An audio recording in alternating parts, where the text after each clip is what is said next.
உலகத்தில் எந்த நாடு எடுத்துக்கிட்டீங்கன்னாலும் சரி, அந்த நாடு ஏற்று இருக்கிற தலைவர்கள் மீது பெரும் அதிருப்தியில் உலகம் பயணிக்கிறது. அரசியலாகட்டும், ஆன்மீகமாகட்டும், பொருளியலாகட்டும், குடும்பவியலாகட்டும், கல்வித்துறையாகட்டும், தாங்கள் நம்பி இருக்கக்கூடிய தலைமைகள் தகுதியற்றவர்களாக இருக்கிற பொழுது இந்த உலகத்திற்கான பரிசுத்தமான ஒற்றை தலைமை தேவை என்பதை இந்த உலகம் எதிர்நோக்கி கொண்டிருக்கிறது.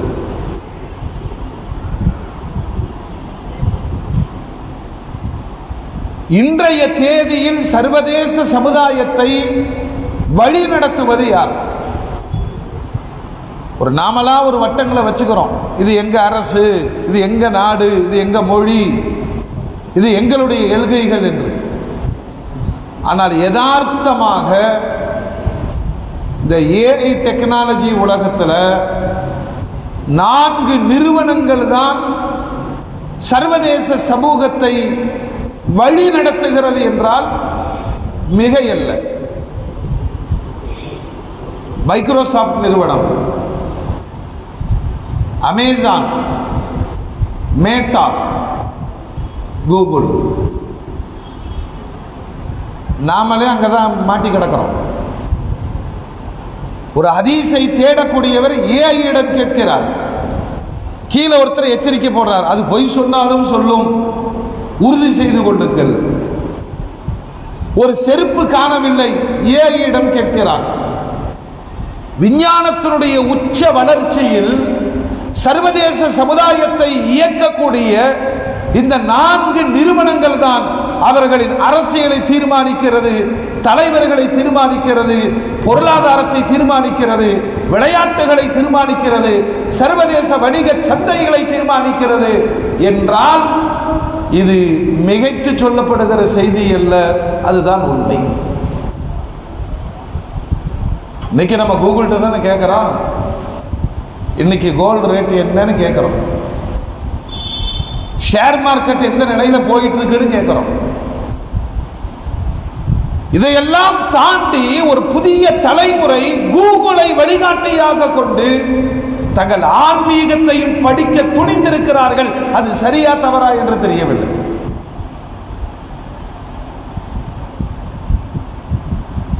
ஒரு புதிய தலைமுறை அல்லது திட்டமிடப்பட்டதா அல்லது சதியா அல்லது அறியாமையான்னு தெரியல. மாடர்ன் இஸ்லாம் விரும்பக்கூடிய ஒரு சமூகம். யார் யாரையும் கட்டுப்படுத்தக்கூடாது, யார் கட்டுப்பாட்டில் இருக்க மாட்டோம், எங்களுக்கு எப்படி தோணுதோ அப்படியெல்லாம் மார்க்கத்தை வளைத்துக் கொள்வோம். குறிப்பாக இந்த மீளாது என்று வழி தவறிய ஒரு தலைமுறையை மீட்டெடுக்கிற போர் இது. சும்மா ஒரு மீளாது விழா நடத்திட முடியாது. மீளாது தொடங்குகிற பொழுதெல்லாம் இன்னொரு பக்கம் இது கூடாது, இது மார்க்கத்தில் இல்லை, இது ஒரு அனாச்சாரம் என்ற படு வேகமான பிரச்சாரங்கள் சோசியல் மீடியாக்கள்ல. இது மாதிரியான பண்பட்ட பாரம்பரிய ஊர்களில் கூட பெண்களை வைத்து பெண்களுடைய மனோநிலையை மாற்றக்கூடிய தந்திரங்கள். இந்த காலகட்டத்தில்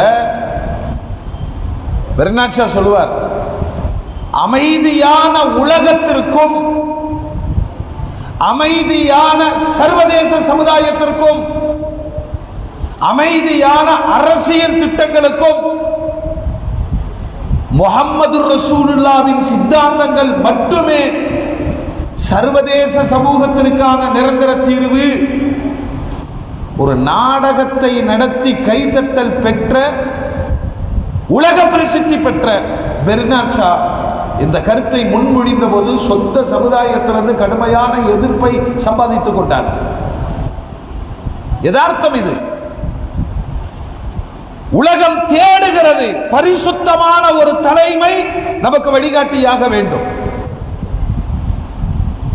குர்ஆனின் வழியே கியாமத்து வரையிலும், கியாமத்திலேயும் மஹ்ஷரிலேயும் ஒரு ஒற்றை தலைமையை அல்லாஹ் அடையாளப்படுத்துகிறான். முஹம்மது ரசூலுல்லாஹ் லகத் கான லகும் ஃபீ ரசூலில்லாஹி உஸ்வத்துன் ஹஸனா. எல்லா சமூகத்திற்கும் ஒரு அழகிய முன்மாதிரி பெருமானாரிடம் இருக்கிறது என்பதை அல்லாஹ் உறுதி செய்து விட்டார். சமூக வாழ்வில் இறை தூதராக, நபியாக, சமுதாய தலைவராக 23 ஆண்டுகள் வாழ்ந்த பெருமானாரின் வாழ்க்கை இந்த மீலாதுகளில் நினைவூட்டப்படுகிறது. சஹாபாக்களுடைய மீலாது எப்படி இருந்துச்சு தெரியுமா? தினசரி வீடுகளில் பெருமானார் பேசப்பட்டார்கள். அப்துல்லாஹ் இப்னு அப்பாஸ் ரலியல்லாஹு அன்ஹுமா சொல்லுகிற செய்தி, என்ன செய்து கொண்டிருக்கிறீர்கள்? யா ரசூலல்லாஹ், உங்களை பற்றி பேசிக் கொண்டிருக்கிறோம். என்னை பற்றியா? என்ன பேசுகிறீர்கள்? தாங்கள் எப்பொழுது பிறந்தீர்கள்? அந்த பிறந்த காலகட்டம் எப்படி இருந்தது? எப்படி வளர்ந்தீர்கள்? உங்களுடைய சிறுபிராயம், வாலிப பிராயம், திருமணம், வியாபார பயணங்கள், நபியாக தேர்வு செய்யப்பட்ட காலம், மக்காவினுடைய புரட்சிகரமான அந்த சோதனை காலங்கள், மதீனாவின் ஹிஜ்ரத் பயணம், பரிசுத்தமான இந்த ஹயாத்தை எங்கள் குடும்பங்களில் எங்கள் பிள்ளைகளோடு நாங்கள் பேசிக் கொண்டிருக்கிறோம். பெருமானார் சொன்னார்கள், இது உண்மையானால் என்னுடைய ஷஃபாத் உங்களுக்கு உண்டு என்று சொன்னார். பெருமானாரை பேசுவதே ஒரு இபாதத். குர்ஆன் அல்லாஹ் சொல்றான்ல, வதுகுரு நிஅமத்தல்லாஹி அலைக்கும், அல்லாஹ் உங்களுக்கு செய்த நிஅமத்தை நீங்கள் நினைத்து பாருங்கள். ஜாதியின் பெயரால், மொழியின் பெயரால், இனத்தின் பெயரால், நிறத்தின் பெயரால், ஏற்றத்தாழ்வுகளால் ஒருவரை ஒருவர் தாக்கிக் கொண்டு காட்டு மிராண்டிகளாக வாழ்ந்து கொண்டிருந்த சமூகத்திலே இது குந்தும் மஅதான் ஃபஅல்லஃப பைன குலூபிக்கும், எல்லாரையும் லா இலாஹ இல்லல்லாஹ் என்ற கலிமாவில் உங்களை சேர்த்தார். வகுந்தும் அலா ஷஃபா ஹுஃபரத்தின் மினன் நார், நரகத்தின் விளிம்பில் இருந்தீர்கள். ஃபஅன்கதகும் மின்ஹா, நரகத்திலிருந்து அவர் உங்களை காப்பாற்றினார். அந்த நிஅமத்தை, அந்த ரஹமத்தை, அந்த மின்னத்தை நினைவு கூறுவது அது ஒரு தனி ஒரு இபாதத். மோமின்களே, நபிகள் நாயகம் ஸல்லல்லாஹு அலைஹி வஸல்லம் அன்னவர்களின் 2 வாழ்க்கை இருவேறு நகரங்களில் இருந்தது. ஒன்று மக்காவினுடைய 13 ஆண்டு காலம். இந்த 13 ஆண்டு காலங்களில் முழுக்க முழுக்க அந்த அரபுகளை பற்றி வரலாறுகள் என்ன சொல்லுது, எழுதியிருக்குன்னு பார்த்தா, உலகத்தின் இருண்ட கண்டம் என்று எழுதி வைத்திருக்கிறது. அரேபிய தீபகற்பங்கள் உலகத்திலேயே இருண்ட கண்டம். அப்படி ஒரு அநாகரிகமான சமூகம் உலகத்தில் வேறு எங்கும் இல்லை. பெண் குழந்தை பிறந்தால் உயிரோடு புதைத்தவர்கள், ஆடு மாடு ஒட்டகங்களில் நடமாடிக்கொண்டிருக்கிற உயிரினங்களில் சதையை அறுத்து எடுத்தவர்கள், தெருச்சண்டைகளில் பிரபலமானவர்கள், போரையே வாழ்க்கையாக கொண்டவர்கள், வேறுபாடுகளில் கொடூரமாய் வாழ்ந்தவர்கள். அங்கதான் முத்து முஹம்மது ரசூலுல்லாவை அல்லாஹ் நபியாக அனுப்புகிறான், ஜோதியாக அனுப்புகிறான். அவர்களை தௌஹீதின் பக்கம் கொண்டு வருவதற்கு 13 ஆண்டு கால உழைப்பு, கடுமை.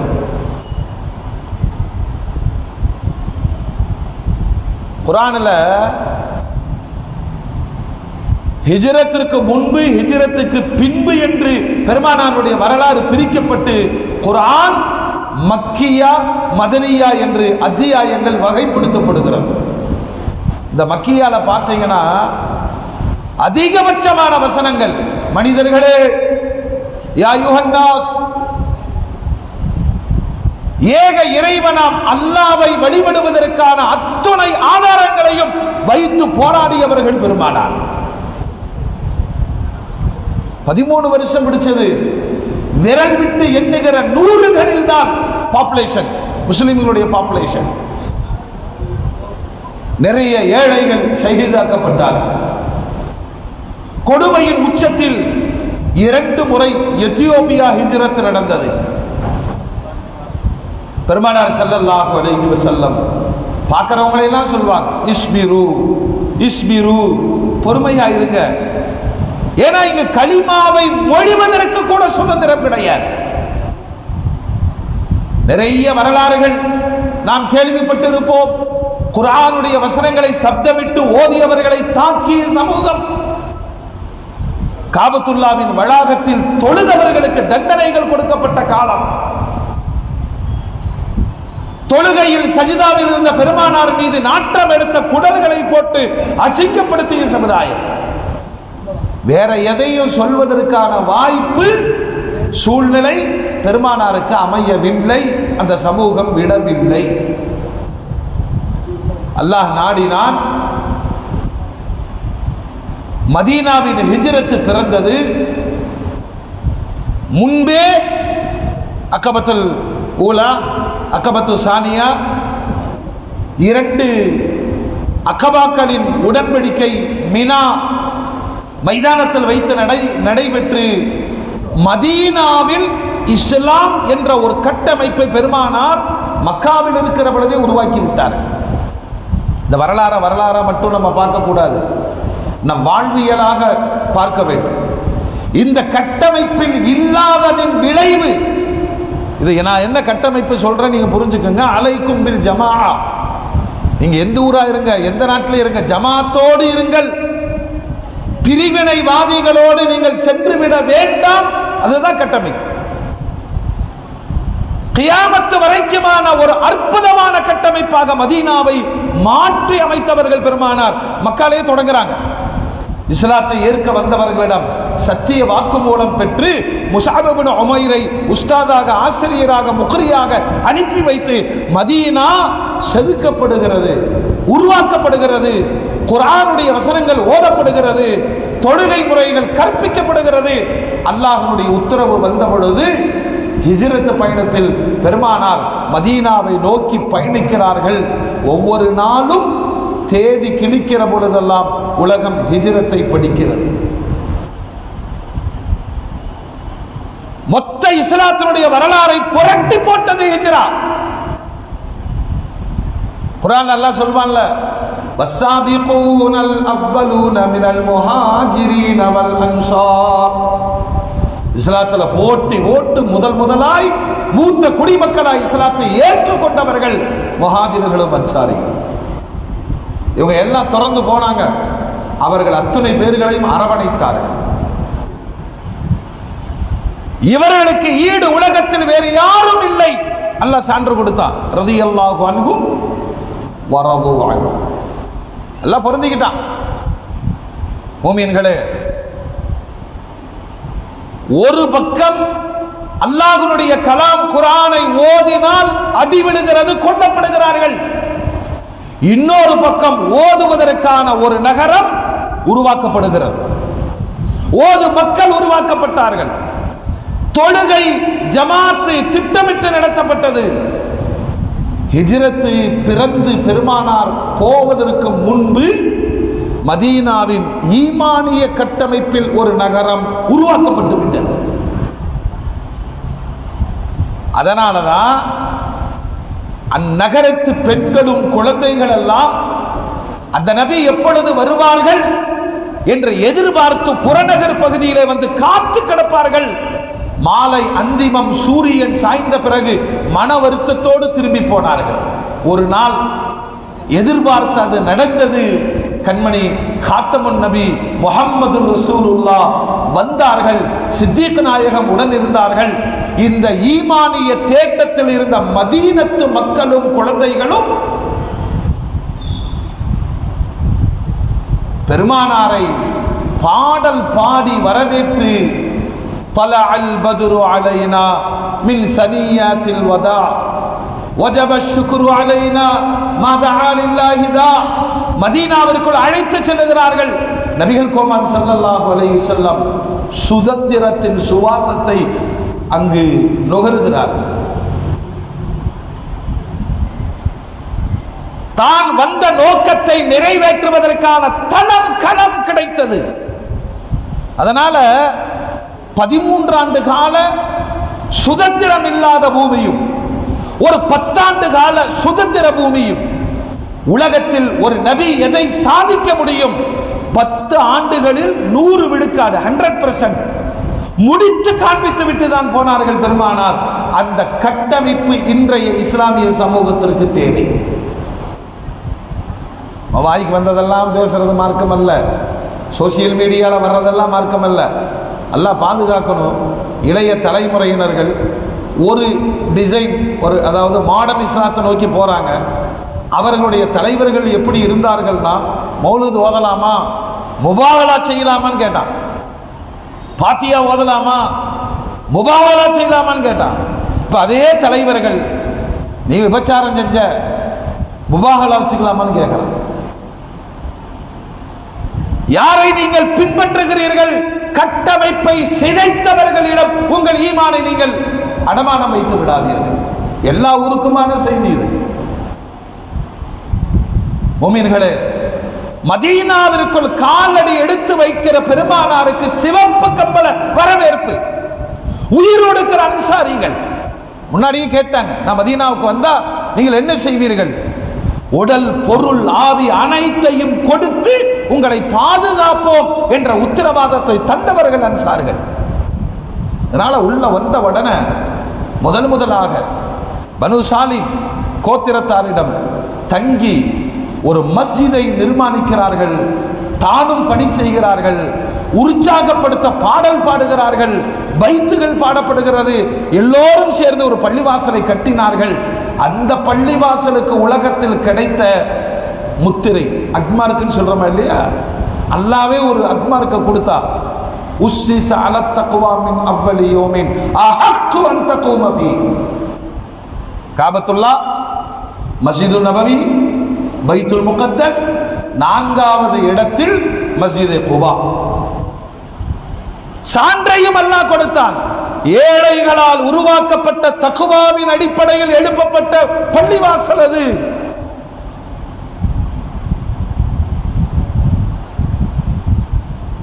நான் வளரும் தலைமுறைக்கும் குறிப்பாக தாய்மார்களுக்கும் சொல்வேன், சமுதாயத்தை பிளவுபடுத்துவதற்கு பள்ளிவாசல்கள் எழுப்பப்படும். அதைத்தான் எல்லாம் பேசிட்டு வர்றான்.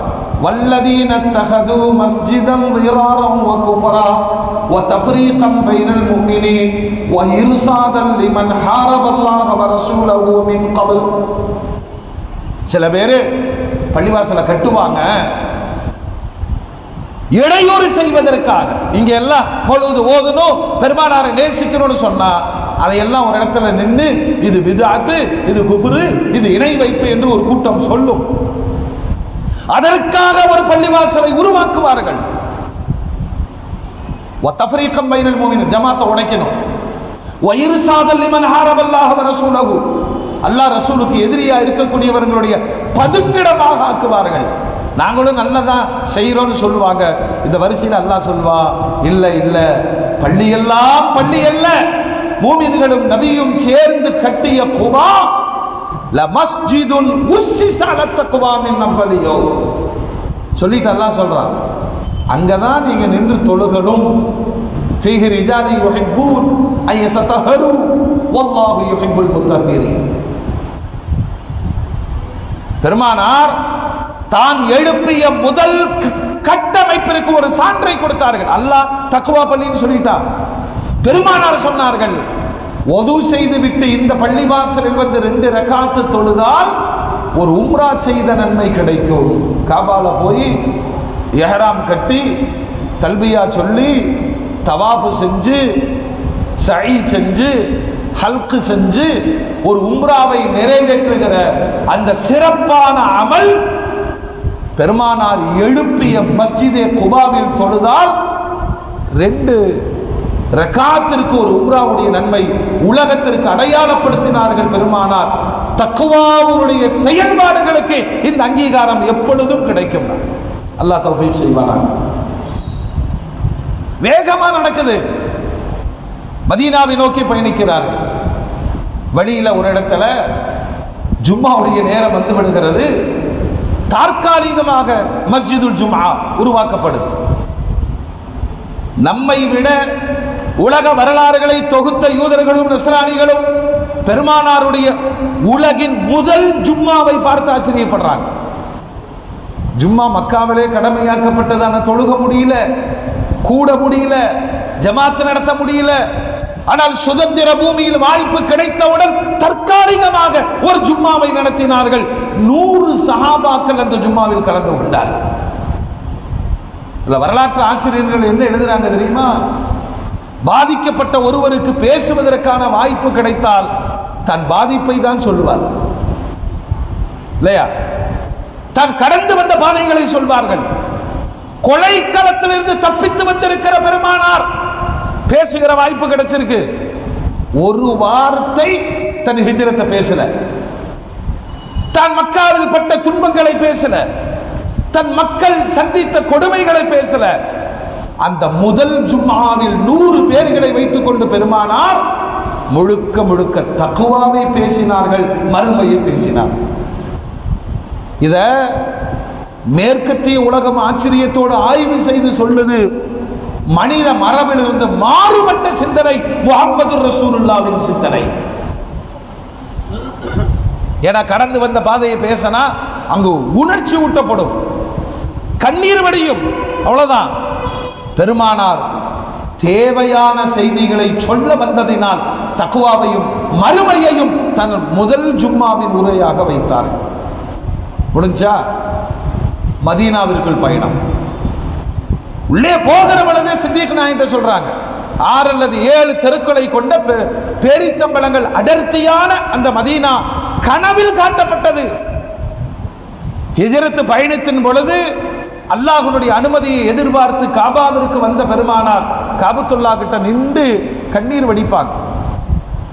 பிறந்து வளர்ந்து வாழ்ந்து நபியாகி 52 ஆண்டுகள் இந்த காபாவின் வளாகத்திலேயே வாழ்ந்த பெருமானாருடைய மனம், அல்லாஹும்ம இன்னஹும் கத் அக்ரஜூனி மின் அஹப்பில் பிலாதி இலை. அல்லாஹ், எனக்கு மிக பிரியமான இந்த மண்ணிலிருந்து இவர்கள் வெளியேற்றுகிறார்கள், அதனால ஃபாஸ்கின்னி மின் அஹப்பில் பிலாதி இலை, உனக்கு பிடிச்ச ஊர்ல என்ன குடியேற்று. மதீனா பெருமானாருக்கு கனவில் காட்டப்பட்டது. பார்த்த உடனே சொல்றாங்க, எனக்கு கனவில் காட்டப்பட்ட அடர்த்தியான பேரீத்த மரங்கள் நிறைந்த ஒரு பூமி மதீனா. பெருமானாருக்குனே இது அல்லாஹ் தயார் பண்ணி வச்சான். மூசா அலைஹிஸ்ஸலாம் வருகிற பொழுது தன் சமுதாயத்திற்கு சொன்னார்கள், கடைசி நபியினுடைய தாருல் ஹிஜ்ரா கூட வந்தவங்க மூசா அலைஹிஸ்ஸலாத்துக்கு நீங்க போங்கன்னு சொல்லிட்டு தங்கியவர்கள் தான் பாரம்பரிய யூதர்கள்.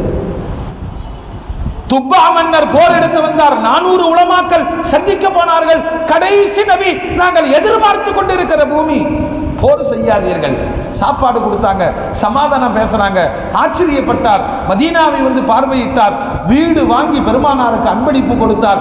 அந்த வீடு தான் அதற்கு அபூ அய்யூப் அல் அன்சாரி குடியிருப்பதற்கு வந்தது. அதில் தான் பெருமானார் குடியேறினார்கள். கஸ்வா படுத்தது. வேகமாய் பணிகள் நடக்கிறது. உள்ளே வந்த பெருமானார் பள்ளிக்கு மையப்பகுதியில் பேரித்தம் கொட்டைகள் காயப்போடும் இடம் தேர்வு செய்யப்பட்டது. விசாரியுங்கள், மார்க்கெட் ரேட் 10 திரகம். யாருக்கு சொந்தம்? சஹ்லு சுஹைல், அனாதை சிறுவர்கள். அல்லாஹ், அனாதை வாங்கக்கூடாது, காசு கொடுத்து வாங்கணும். ஓடி வந்தார்கள் சிறுவர்கள். யா ரசூலல்லாஹ், அல்லாஹ்வுடைய பள்ளி எங்கள் இடத்தில் அமைய போகிறது, ஆனந்தப்படுகிறோம், நாங்களாய் மனமு வந்து அன்பளிப்பாய் கொடுக்கிறோம். பெருமானார் சொன்னாங்க, 2 பேரும் மைனரு, கூடாது, காசு கொடுத்து தான் வாங்குவேன். சித்திக் நாயகம் காசு கொடுத்தார்கள். பள்ளிக்கு இடம் வாங்கப்பட்டது, களிமண்ணால் பூசப்பட்டது, பேரித்த மரங்கள் நடப்பட்டது, பேரித்த ஓலைகள் வேயப்பட்டது. மஸ்ஜிது நபவி உருவானது. திண்ணையில் தோழர்களுக்கான ஒரு மேடை உருவாக்கப்பட்டது. உலகத்தின் அற்புதமான ஈமானிய கேந்திரம் மஸ்ஜிது நபவி உருவானது. அல்லாஹ்வுடைய ரசூல் சொல்றாங்களா, பாங்கு சத்தம் கேட்காத ஊரில் குடியிருக்காதீங்க, நீங்கள் இருக்கிற இடங்களில் மஸ்ஜிதுகளை உருவாக்குங்கள். ஒரு சமூகம் ஈமானிய பாதுகாப்போடு வாழ வேண்டும் என்று சொன்னால் மஸ்ஜிதுகள் மிகப்பெரிய பாதுகாப்பு அரண். மஸ்ஜித் இல்ல, நம்ம ஃப்ரீடமா வாழலாம், யாரும் நம்மளை கேட்கக்கூடாது, ஊர் கட்டுப்பாடுகள் வரக்கூடாது, எங்கேயாவது போய் குடியிருப்போம்னு சொன்னா உங்கள் கண் முன்னே உங்களுடைய பிள்ளைகள் ஈமானிய பாரம்பரியத்திலிருந்து நழுவி போவார்கள் என்பதற்கான எச்சரிக்கை இது. உமர் ரலியல்லாஹு அன்ஹு கேட்பாங்க, யா ரசூலுல்லாஹ், அடிக்கிற பாலைவன காத்துல இந்த மஸ்ஜிது தாங்குமாங்கிறாங்க. பெருமானார் சொல்வார்கள், ஒரு காலம் வரும் என் மஸ்ஜிதிற்குள் நுழைவதற்கு காத்து கிடப்பார்கள். இன்னைக்கெல்லாம் உம்ராக்கு போகும்போது இந்தியாவில் இருந்து அப்பாயின்மெண்ட் போட்டு போறான். ரவுதாவில் தொழுவதற்கு புதன்கிழமை 12:20 அப்பாயின்மெண்ட். சர்வதேச தலைவர் அல்லவா? சரி, இப்படி உருவாக்கிய பெருமானார் அடுத்து என்ன பணிகள் செய்கிறார்கள்? இன்றைய காலத்தில் 2026 வாழுகிற இந்திய தேசம் போன்ற சட்டத்தின் ஆட்சி நடக்கிற ஜனநாயக நாட்டில் வாழுகிற இஸ்லாமிய சமூகத்திற்கு மிகப்பெரிய பாடம் இங்கே நான் சொல்றேன். கொடிகளும் இயக்கங்களும் இந்த சமூகத்தை பெரும்பான்மை சமூகத்திடமிருந்து பிரித்து வைத்து விட்டது. ஆனால் எல்லா சமூகத்தோடும் இணக்கமாய் வாழ வேண்டும். அதுதான் நபி வழி, அதுதான் சுன்னத், அதுதான் பெருமானாருடைய கட்டமைப்பு. பள்ளி கட்டிட்டாங்களா? எல்லா சமூக மக்களையும் அழைத்தார்கள். அன்றைய மதீனாவின் பெரும்பான்மை யூதர்கள், பனு குறைதா, பனு நதீர், நெருப்பு வணங்கிகள் இருந்தார்கள், கிறிஸ்தவர்கள் இருந்தார்கள். எல்லோரையும் அழைத்தார்கள். பெருமானார் சொன்னாங்க, அல்லாஹ்வுடைய நாட்டத்தின்படி நான் வந்து விட்டேன். நான் வருகிற பொழுது யஸ்ரிப், ஆனால் இப்பொழுது இது மதீனத்து நபவி, என்னுடைய மதீனா. நான் கட்டியது என்னுடைய பள்ளிவாசல். பெரும்பான்மையாக என்னுடைய சமூகம் இருக்கிறது. ஆனால் யூதர்கள் யூதர்களாய் வாழலாம், கிறிஸ்தவர்கள் கிறிஸ்தவர்களாய் வாழலாம், நெருப்பு வணங்கிகள் நெருப்பு வணங்கிகளாய் வாழலாம். எல்லோருக்கும் எல்லா மத சுதந்திரமும் இருக்கிறது. ஆனால் மதீனா என்று வந்துவிட்டால் நாம் எல்லோரும் சேர்ந்து இந்த நாட்டை கட்டமைக்க வேண்டும், பராமரிக்க வேண்டும், போராட வேண்டும். எதிரிகளை உள்ளே அனுமதிக்க கூடாது. எழுத்து வழிய ஒப்பந்தங்களை பெருமானார் கையெழுத்திட்டார்கள். வரலாறு படிக்கணும், வரலாறு படிக்கணும். சாதாரணமா ஒரு அளவுகோல் இருக்கு. மக்காவும் இன்டர்நேஷனல் சிட்டி, மதீனாவும் இன்டர்நேஷனல் சிட்டி. இந்த இன்டர்நேஷனல் சிட்டி அப்படிங்கிறதுக்கு என்ன அளவுகோல் வச்சிருக்காங்கன்னு பார்த்தா, அங்கு பொருளாதார வரவு செலவு வருகை எங்க அதிகமாக இருக்கிறதோ அதுதான் இன்டர்நேஷனல் சிட்டி. அங்க என்ன இருக்கும் தெரியுமா? ஷேர் மார்க்கெட் இருக்கும், அப்புறம் கேளிக்கைகள், வீண் விளையாட்டுகள் இருக்கும், சூதாட்டங்கள் இருக்கும், மது சூது மாது இதுவெல்லாம் இருக்கும். இன்டர்நேஷனல் சிட்டிக்கான அளவுகோல். ஆனால் உலக வர்த்தகத்தில் பொருளாதார ரீதியாக ஷேர் மார்க்கெட்டில் விளையாட்டு கேந்திரங்கள் கிடையாது, சுற்றுலா தலங்கள் கிடையாது, வேறு வர்த்தக பரிவர்த்தனையும் கிடையாது. முழுக்க முழுக்க ஆன்மீகத்திற்காக மட்டுமே மக்காவுக்கும் மதீனாவுக்கும் உலக சமுதாயம் பொருளாதாரத்தை கொட்டி கொடுக்கிறது. மக்காவும் மதீனாவும் இன்டர்நேஷனல் சிட்டி. அந்த காரணிகள் எதுவும் இல்லை. ஆனா பொருளாதாரம் அங்கு இன்டர்நேஷனல் சிட்டியினுடைய பொருளாதாரத்தில் இயங்குகிறது என்றால் பெருமானாருடைய கட்டமைப்பு ஏற்படுத்திய தாக்கம்.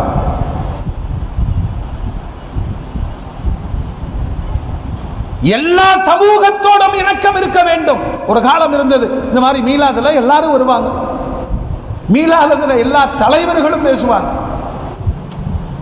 அண்ணா வந்து பேசும் பொழுது சொல்லி இருக்கிறார், நான் லுங்கி கட்டாத பாய். பெரியார் வந்து கஞ்சி குடிச்சிருக்காரு. கஞ்சி குடிச்சப்ப என்னப்பா மூக்குப்பொடி நாத்து அடிக்குதுன்னாங்க. சொன்னாங்க, நீங்க தான் மூக்குப்பொடி போட்டிருக்கீங்க, அந்த மூக்குப்பொடி கஞ்சிக்குள்ள விழுந்து அதை குடிச்சா வேற என்ன நாருன்னாங்க. அப்பதே ஒருத்தர் சொன்னாராம், அதனால் பெருமானார் சொன்னார்கள், தாடியை மன்னியுங்கள், மீசையை கட் பண்ணுங்கள் சொன்னாங்க. சர்வ சமயத்தினுடைய அடையாளமாய் மீலாதுகள் இருந்தது. ஏன்னா மதீனாவிற்குள் நம் நாடு நம் தேசம் என்ற கட்டமைப்பை எல்லா சமயத்து மக்களையும் வைத்துதான் பெருமானார் கையெழுத்து வாங்கினார்கள். ஒரு புரிந்துணர்வு ஒப்பந்தம் நடத்தப்பட்டது. காலங்கள் ஓடுது, வேகமாய் பெருமானார் கட்டமைக்கிறார்கள். என்ன செஞ்சாங்க தெரியுமா?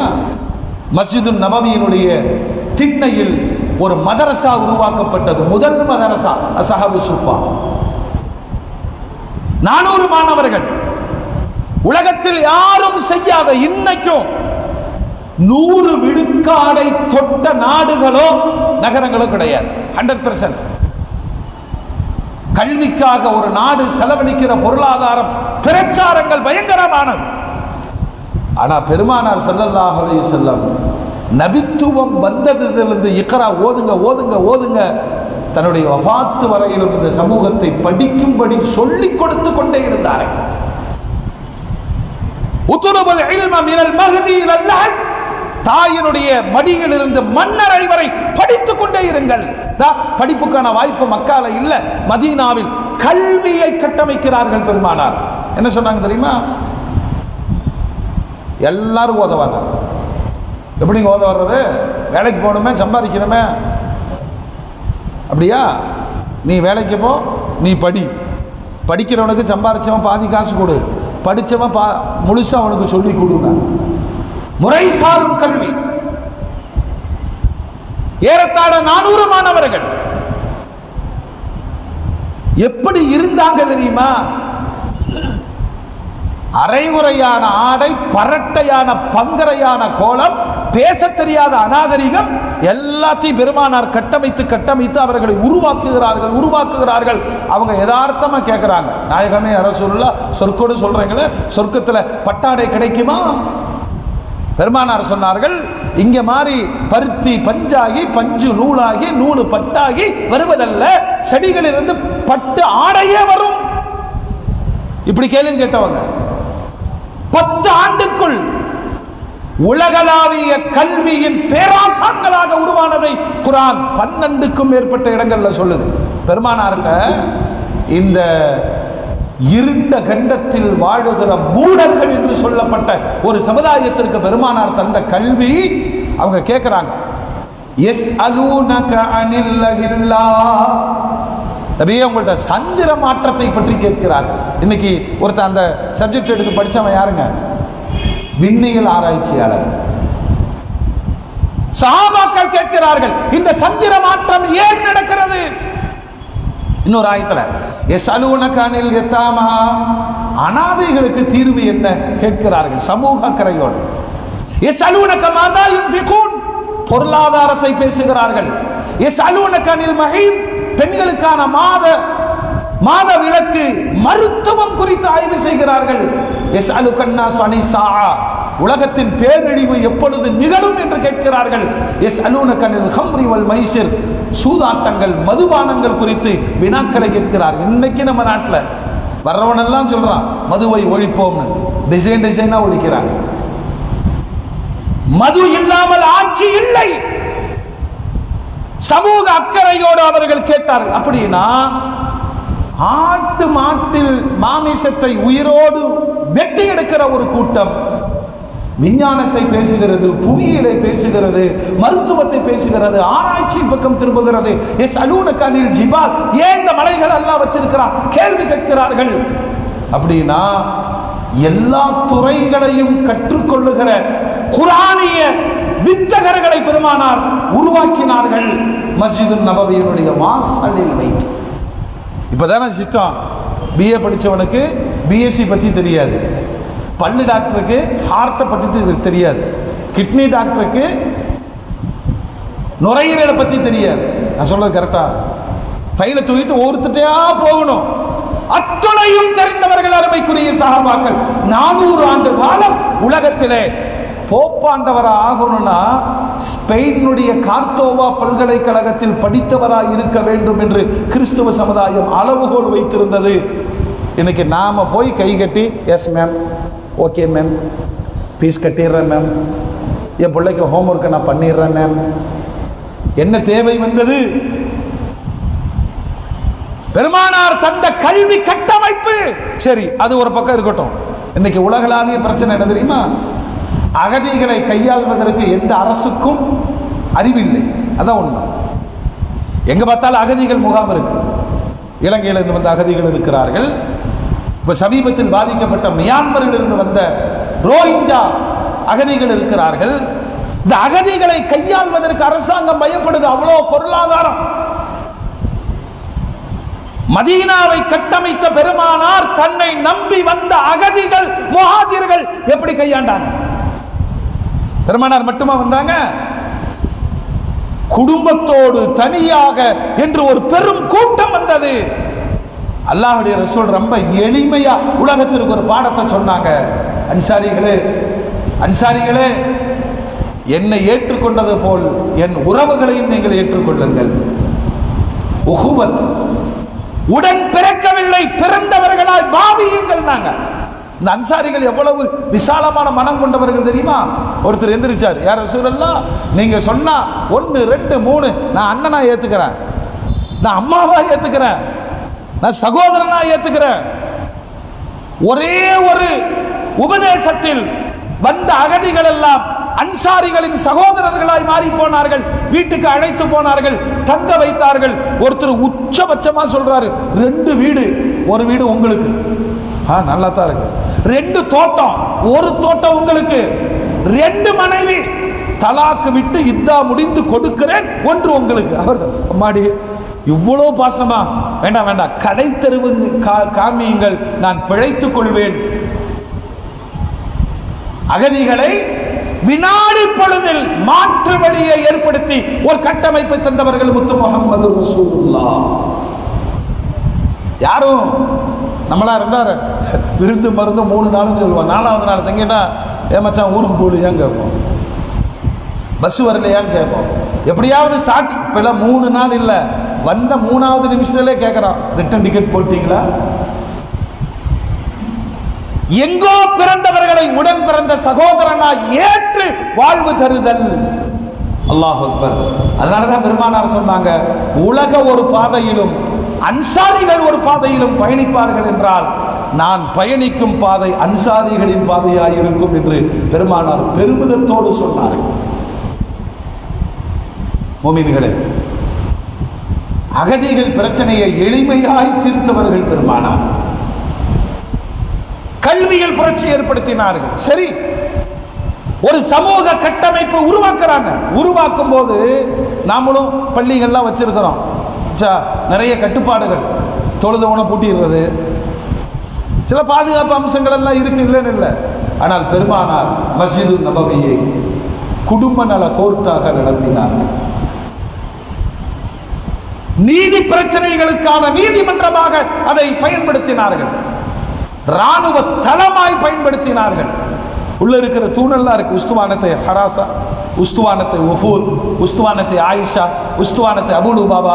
பெருமானார் இந்த தூணில் அமர்ந்தால் நீதி பரிபாலனை பேச போகிறார்கள், இந்த தூணில் அமர்ந்தால் ராணுவ நடவடிக்கை எடுக்க போகிறார்கள், இந்த தூணில் அமர்ந்தால் தஹஜ்ஜுத் தொழுகைக்கு தயாராகிறார்கள்.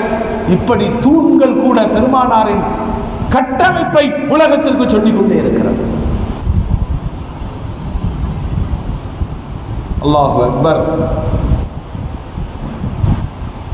நான் சொன்ன மாதிரி குர்ஆனில் மக்கிய வசனங்களை எடுத்து பாருங்கள். மனிதர்களே மனிதர்களே மனிதர்களே, ஏன்னா அந்த மனிதர்களை அல்லாஹ் என்று சொல்ல வைப்பதற்கு 13 ஆண்டு காலங்கள் நிறைவு தரல. ஆனால் ஹிஜ்ரத்திற்கு பிறகு அல்லாஹ்வுடைய பாஷை மாறுகிறது. யா அய்யுஹல்லதீன ஆமனூ, அங்க மனிதர்களே, இங்கு ஈமான் கொண்ட நம்பிக்கையாளர்களே. இந்த 10 வருஷத்துக்குள்ள ஸ்டார்டிங்லேயே பெருமானாருடைய கட்டமைப்பில் ஆன்மீகம், ஜமாத்து, ஜும்மா, பெருநாள், ரமதானுடைய நோன்பு, பத்ரு போர்க்களம், ஜிஹாது, ஜகாத்து, சதகத்துல் ஃபித்ரு, ஹலால் ஹராம், இதாக், தலாக், எல்லா சட்டங்களும் குர்ஆனிலே பேசப்பட்ட 500 வசனங்களின் சட்ட தெளிவுகள் மதீனாவில் நடைமுறைப்படுத்தப்பட்டது. 10 வருஷத்துல நம்ம என்ன சாதிக்க முடியும் சொல்லுங்க? என்ன சாதிக்க முடியும்? ஒருத்தர் சொன்னார், வண்டி வாங்கி 10 வருஷத்துக்கு டியூ கட்டிட்டே இருக்கிறாரு. இது வாழ்க்கையா? இது வீடு வாங்கி ஹவுசிங் லோன் கட்டி முடிச்சேங்கிறாரு. 10 ஆண்டுகளில் கியாமத்து வரைக்குமான ஒரு கட்டமைப்பை நிறுவி வழிகாட்டியவர்கள் பெருமானார். நான் சொல்றத பெருமானார்கிட்ட இருந்து நம்ம பார்க்கிறோம். பிச்சைக்காரங்க இல்லாத ஒரு நகரத்தை உருவாக்க முடியுமா? நம்ம ஊரில் இருக்கிற பணக்காரங்கெல்லாம் சேர்ந்து ஜக்காத் கொடுத்தாங்க. 20 பணக்காரங்க 80 ஏழைகள். இந்த 20 பணக்காரங்களும் 80 ஏழைகளுக்கு ஜக்காத் கொடுத்தாச்சு. அடுத்த வருஷம் ஏழைகளின் எண்ணிக்கை பெருகணுமா குறையணுமா? சொல்லுங்க. குறைஞ்சது 70 மாறணும். ஆனா இங்க 90 மாறுது. ஏழை எவனும் வாழ்க்கையில முன்னேற்றமே இல்லை. பெருமானார் உள்ளே நுழைகிறார்கள். வட்டியால் பாதிக்கப்பட்ட மதீனா. கேட்டாங்க, என்ன பண்றீங்க? நாயகமே, எங்களுக்கு பேரிச்சம்பழம் விவசாயத்தை விட்ட வேற என்ன தெரியும்? அல்லாஹ்வுடைய ரசூல் எல்லாத்தையும் கட்டமைச்சு துவா செய்யறாங்க. யா அல்லாஹ், இன்ன இப்ராஹிம் தஆ லி மக்கா, உனது கலீலாகிய இப்ராஹிம் அலைஹிஸ்ஸலாம் மக்காவிற்கு கேட்டார்கள், நீ கொடுத்தாய் பஞ்சமில்லாத நீரும், பாலைவனத்தில் எல்லா பழங்களும், இறைச்சியில் பரக்கத்தும். நான் என் மதீனாவிற்கு கேட்கிறேன், இப்ராஹிம் அலைஹிஸ்ஸலாத்திற்கு தந்ததை போல 2 மடங்கு பல மடங்கு பெருக்கி கொடு. துவா கேட்டார். அப்புறம் உள்ளே நுழைந்த உடனே துவா கேட்கிறாங்க, அல்லாஹும்ம பாரிக் லனா ஃபீ மதீனத்தினா, எங்கள் மதீனாவில் பரக்கத்து செய்ய அல்லாஹ். அப்புறம் துவா கேட்கிறாங்க, அல்லாஹும்ம பாரிக் லனா ஃபீ முத்தினா வ சாயினா, பெரித்தமிழம் அளக்கக்கூடிய கூடைகள் தராசுகள் எல்லாத்திலையும் பரக்கத்து செய். அப்புறம் மறுபடியும் கேட்கிறாங்க, அல்லாஹும்ம பாரிக் லனா ஃபீ தம்ரினா. இன்ன வரைக்கும் மதீனாவின் பேரித்தம்பழத்தை விட டேஸ்டான பேரித்தம்பழங்கள் கிடைக்குது. பாலஸ்தீன பேரிச்சம்பழம், ஈஜிப்ட் பேரிச்சம்பழம் இருக்கு. ஆனா நாம எதை கேட்கிற விரும்பி? அஜுவா, பெருமானாரின் துஆவை பெற்ற மதீனத்து பேரித்தம்பழம்.